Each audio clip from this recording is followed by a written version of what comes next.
അപ്പോൾ ഇന്ന് ഓണത്തിൻ്റെ പരിപാടിയൊക്കെ കഴിഞ്ഞു. പിന്നെ വേറൊരു ദിവസം സെയിം റെസ്റ്റോറൻറ്റിൽ തന്നെ ഒരു ഫംഗ്ഷൻ, വലിയൊരു ഫംഗ്ഷൻ, ഒരുപാട് വലിയ VIP വരുന്ന ഒരു ഫംഗ്ഷൻ ഉണ്ട്. ആ ഒരു ഫംഗ്ഷന് വേണ്ടിയാണ് ഇപ്പോൾ ഞാൻ വന്നിരിക്കുന്നത്. അപ്പോൾ നമുക്ക് അവിടെ ചെന്നിട്ട് ആരൊക്കെയാണ് അതിഥികൾ എന്നൊക്കെ ഉള്ളത് നമുക്ക് ചോദിച്ച് മനസ്സിലാക്കാം. അപ്പോൾ അതിൻ്റെ ആളെന്നെ വെയിറ്റ് ചെയ്തിരിക്കുന്നുണ്ട്. സുനിലാണ് അതിൻ്റെ ഓണർ റെസ്റ്റോറൻറ്റിൻ്റെ. പുള്ളി തന്നെ വെയിറ്റ് ചെയ്യുന്നുണ്ട്. അപ്പോൾ നമുക്ക് ആളോട് തന്നെ നേരിട്ട് ചോദിക്കുക കാര്യങ്ങളൊക്കെ. ഓക്കെ, നമുക്ക് അങ്ങോട്ട് പോവാം. ഹലോ, എന്താണ് വിശേഷം? പിന്നെ എന്താണ് എന്തായി ഇന്നത്തെ പ്രോഗ്രാമൊക്കെ? നമ്മുടെ കുറച്ച് വെളിച്ചെത്തിക്കുന്നു. കുറച്ച് ഇപ്പൊ 11 മണിയായി. ഒരു അരമണിക്കൂർ കഴിയുമ്പോഴേക്കും നമ്മുടെ മറ്റു മലയാളികളൊക്കെ വരും. 12 മണിക്കാണ് നമ്മള് സമയം വെച്ചിട്ടുള്ളത്. അപ്പൊ ഒരു 12 മണി 12:15 കൂടെ നമ്മുടെ അംബാസഡർമാരും മറ്റ് അതിഥികളൊക്കെ വരും. 2 ഫെഗസിയുടെ പ്രസിഡന്റുമാരും പിന്നെ ക്യാമറയിൽ നിന്നുള്ള റെപ്രസെൻറ്റേറ്റീവ് ഉൾപ്പെടെ ഒരു 10-80 പേര് മിനിമം പ്രോഗ്രാമെത്തും എന്നാണ് പ്രതീക്ഷിക്കുന്നത്. അവരെന്തായാലും എത്തും. ഇത് എല്ലാ വർഷവും നമുക്ക് ഈ പരിപാടി ഉണ്ടാവാറുണ്ടല്ലേ? ഇത് ശരിക്കും 2016 തൊട്ട് നമ്മളിവിടെ ഒരു ഓർഗനൈസേഷനൊക്കെ ഉണ്ടായിരുന്നു, അല്ലെങ്കിൽ ഒരു ഫെഡറേഷൻ പോലെയൊക്കെ ഉണ്ടായിരുന്നു. പിന്നെ കൊറോണയൊക്കെ ബാധിച്ചപ്പോൾ നമ്മൾ അതിനെ ഒന്ന് കുറച്ചു, എല്ലാവരും ലോക്ക്ഡൗൺ ആയി. പിന്നെ നമ്മൾ കഴിഞ്ഞ വർഷം വീണ്ടും മലയാളി കമ്മ്യൂണിറ്റി ആരംഭിച്ചതാണ്. അതിപ്പോൾ 1ാം വാർഷികമാണ് ശരിക്കും ഈ വർഷം. മലയാളികളുടെ പോർച്ചുഗലിലുള്ള എല്ലാ മലയാളികളുടെയും അല്ലെങ്കിൽ മലയാള ഭാഷയുമായി ബന്ധപ്പെട്ട് നിൽക്കുന്ന എല്ലാ ആൾക്കാരും ഒരു കമ്മ്യൂണിറ്റി, അതാണ് ഇതുകൊണ്ട് ഉദ്ദേശിക്കുന്നത്. പക്ഷെ ഇപ്പോൾ 2ാമത്തെ പ്രോഗ്രാമാണ് നമ്മൾ നടത്തുന്നത്. പിന്നെ ഇന്ന് കുറെ വിശിഷ്ട അതിഥികളൊക്കെ വരുന്നുണ്ടല്ലോ. അപ്പോൾ അവർ ആരൊക്കെയാണ്, എന്താണ് അതിനെക്കുറിച്ചൊന്ന് പറയാമോ? അത് പ്രധാനമായിട്ടുള്ളത് നമ്മുടെ ഇന്ത്യൻ അംബാസഡർ, നൈജീരിയൻ അംബാസഡർ, പിന്നെ ഒരു കോമൺവെൽത്ത് അംബാസഡർ, പിന്നെ നമ്മുടെ അരിയേറോ ജുന്തയിലെ പ്രസിഡന്റ്, വൈസ് പ്രസിഡന്റ്, അഹോയിഷ് ജുന്തയിലെ president, vice president and culture president, പിന്നെ ക്യാമറ പ്രിൻസിപ്പലിൻ്റെ 2 റെപ്രസെൻറ്റേറ്റീവ്. ഇത്രയും ആൾക്കാർ പ്ലസ് നമ്മുടെ എംബസിയിലെ സ്റ്റാഫുണ്ട്. പിന്നെ ബിസിനസ് ഗ്രൂപ്പുകളുടെ മെമ്പേഴ്സ് ഉണ്ട്. ഇന്ത്യൻ പോർച്ചുഗൽ ബിസിനസ് ഹബിൻ്റെ പ്രസിഡൻറ്റും വൈസ് പ്രസിഡൻറ്റും വരുന്നുണ്ട്. അങ്ങനെയുള്ള പിന്നെ ഹിന്ദു കമ്മ്യൂണിറ്റിയിൽ നിന്ന്, ഇസ്ലാമിക് കമ്മ്യൂണിറ്റിയിൽ നിന്ന്, അങ്ങനെയുള്ള എല്ലാ സിഖ് കമ്മ്യൂണിറ്റി ഓൾസോ. നമ്മുടെ ഇന്ത്യയിലെ പോലെ എല്ലാ കൾച്ചറിൽ നിന്നുള്ള ആൾക്കാരും നമ്മൾ ക്ഷണിച്ചിട്ടുണ്ട്, റെപ്രസെൻറ്റേറ്റീവിനെ ക്ഷണിച്ചിട്ടുണ്ട്. അവരൊക്കെ എത്താറുണ്ട്. കഴിഞ്ഞ വർഷം എത്തി, ഈ വർഷം എത്തി. അപ്പോൾ ഇതൊരു മതസൗഹാർദ്ദ ഓണം കൂടിയാണ്. എല്ലാം മതസൗഹാർദ്ദത്തേക്കാൾ കൂടുതൽ ഇന്ത്യ എന്ന രാജ്യത്തിന്റെ എല്ലാ കമ്മ്യൂണിറ്റികളും, ഒരുപാട് കമ്മ്യൂണിറ്റി ചേർന്നാണല്ലോ. അതിലൊരു ഭാഗം മാത്രമാണ് മലയാളികൾ. അപ്പോൾ പോർച്ചുഗലിൽ ഒരു പ്രോഗ്രാം നടത്തുമ്പോൾ നമ്മുടെ എല്ലാ കമ്മ്യൂണിറ്റിയുമായിട്ടുള്ള ഒരു റിലേഷനും കൂടി കാത്തു സൂക്ഷിക്കാമെന്ന് കരുതിയിട്ടാണ്. അപ്പോൾ മലയാളികൾ മാത്രം ഒരു ഭാഗത്ത് ഒതുങ്ങി നിന്നാൽ ശരിയാവും. മലയാളികളായ നമ്മൾ എല്ലാ കമ്മ്യൂണിറ്റിയുമായിട്ട് ബന്ധം ഉണ്ടാവുക.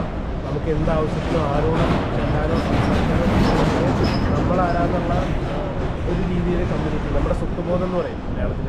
സ്വത്വബോധം, നമ്മളെങ്ങനെയാണ്, നമുക്ക് കൾച്ചർ, നമ്മുടെ ഫുഡ്, നമ്മുടെ ആളുകൾ, അങ്ങനെയുള്ള ആൾക്കാർ, എഡ്യൂക്കേഷൻ എന്താണ്, ഏതൊക്കെ മേഖലയിൽ ജോലി ചെയ്യുന്നു, ഇതൊക്കെ നമ്മൾ മറ്റുള്ളവരോട് പറയേണ്ടതും കാണിക്കേണ്ടതുണ്ട്. അതാണല്ലോ ശരിയത്. എംബസിയിലായാലും, എംബസി മാത്രമല്ല, നമുക്ക് പല എംബസികളായിട്ട് ബന്ധപ്പെട്ട് ജീവിക്കേണ്ടി വരും. അതുപോലെ പോർച്ചുഗലിലാവുമ്പോൾ നമ്മുടെ എല്ലാ ഡിപ്പാർട്ട്മെൻറ്റാണ്. ഇപ്പോൾ കഴിഞ്ഞ ദിവസം നമ്മുടെ ജുന്തയുടെ പ്രസിഡന്റ് സംസാരിക്കുമ്പോൾ അവർ പറഞ്ഞ കാര്യം, നമ്മുടെ ഇന്ത്യൻ കമ്മ്യൂണിറ്റി ഇവിടുത്തെ എഡ്യൂക്കേഷൻ സിസ്റ്റവും മെഡിക്കൽ സിസ്റ്റം പ്രോപ്പറായ രീതിയിൽ യൂസ് ചെയ്യണില്ല എന്നുള്ളതാണ്. കാരണം അറിയില്ല ഏത് രീതിയിലൂടെയാണ് ചെയ്തു പോകേണ്ടതെന്നുള്ളത്. അപ്പോൾ അവർ പറഞ്ഞു അവർക്ക് അവരുടെ ഭാഗത്തുനിന്നുള്ള സപ്പോർട്ടും കാര്യങ്ങളും നമുക്ക് ചെയ്തു തരാം. ഭാഷയാണ് പ്രധാന പ്രശ്നം, കമ്മ്യൂണിക്കേറ്റ് ചെയ്യാനും കാര്യങ്ങൾക്കും. നമ്മളോട് വന്ന് ചോദിക്കുന്നവരോടൊക്കെ നമ്മൾ മാക്സിമം സപ്പോർട്ട് ചെയ്ത് കൊടുക്കേണ്ട, സഹായം ചെയ്ത് കൊടുക്കണം. Okay okay. അപ്പോൾ ഇനി ബാക്കി ഇവിടുത്തെ പരിപാടികളും സദ്യ പരിപാടിയൊക്കെ ഉണ്ട്. പിന്നെ ഇങ്ങനെയുള്ള പരിപാടികളൊക്കെ നമുക്ക് എൻ്റെ റെസ്റ്റോറൻറ്റിനകത്ത് കയറിയിട്ട് കാണാം. പിന്നെ കുറച്ച് പരിപാടികളൊക്കെ ഉണ്ട് കേരളത്തിലെ. അതൊക്കെ എന്തായാലും നമുക്ക് വീഡിയോയിൽ ഉൾക്കൊള്ളിക്കുന്നതായിരിക്കും. അപ്പോൾ നമുക്ക് ബാക്കി കാഴ്ചകളൊക്കെ നമുക്ക് കാണാം.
പേര്? എന്താ പേര്? രഹാന. എങ്ങനെയുണ്ട് ഫുഡ്? എങ്ങനെയുണ്ട്? ഇഷ്ടമായില്ലേ? ഇഷ്ടമായ? എന്താണ് ഒരു ചിക്കനൊന്നും ഇല്ലാത്തതാണോ? എന്താ പേര്?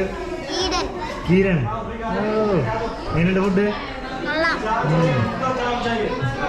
ഓരോ പേരെന്താണ്? പോർച്ചുഗീസ് അല്ല? Okay okay. Hello hello.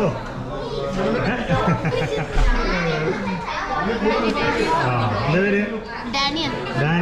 Okay okay. Food എങ്ങനെയുണ്ട്? കൊള്ളാം. ഓ, ഒരു സുന്ദരി കുട്ടിയുണ്ടല്ലോ. മോളുടെ പേരെന്താണ്?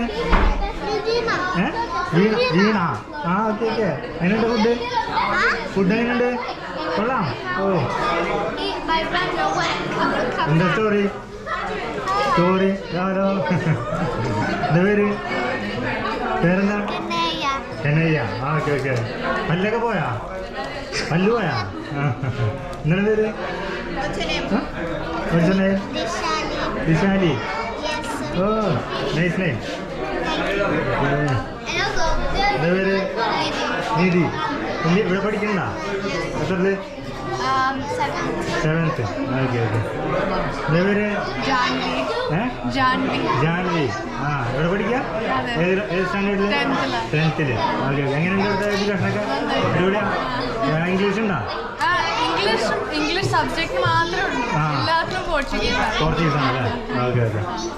പോർച്ചുഗീസൊക്കെ അറിയോ? സംസാരിക്കോ? ഫുഡൊക്കെ എവിടെയല്ലേ?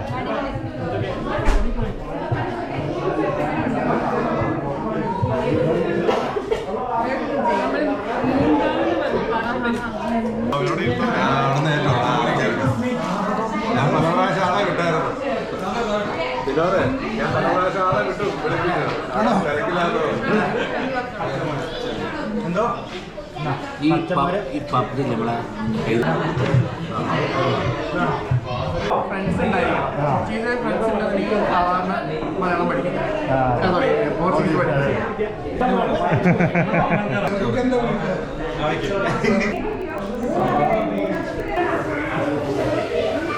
മലയാളം കമ്മ്യൂണിക്കേഷൻ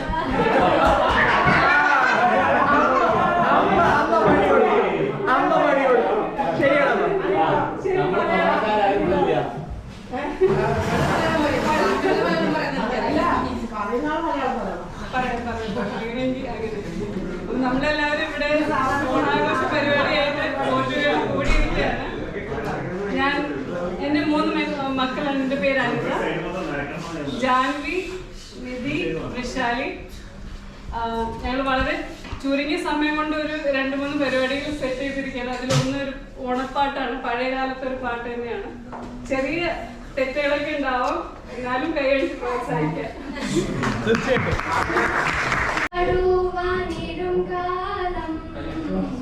മനുഷ്യരെല്ലാരും ഒന്നുപോലെ ആമോദത്തോടെ വസിക്കും കാലം, അബദ്ധങ്ങൾക്കും മുട്ടില്ല ഗാനം.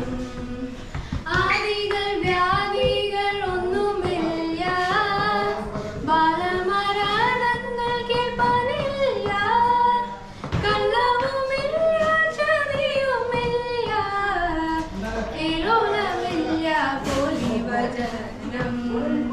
നല്ല മഴ പെയ്യും വീണ്ടും നേരം, നല്ല പൊലിവിലവും ചേരും, വലിയ വേളവും സംഗീതവും യാഗാദികർമ്മം മുടങ്ങിയിടവേ.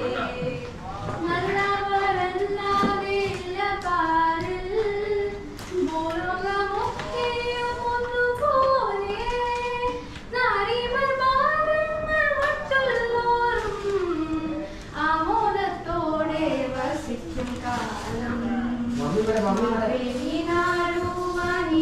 ആമോദത്തോടെ വസിക്കും കാലം, അബദ്ധങ്ങൾക്കും മുട്ടില്ല ഗാനം.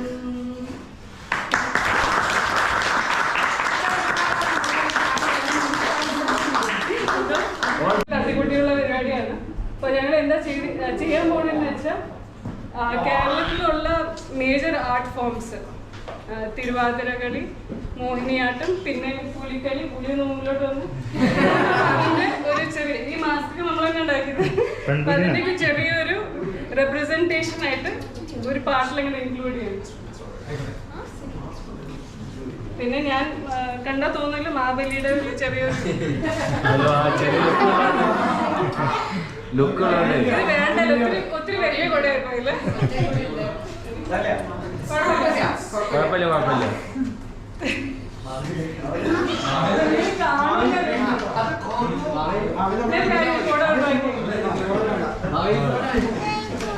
കൊടയാന്ന് വിചാരിച്ചത്.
വാ അച്ഛനും പറഞ്ഞു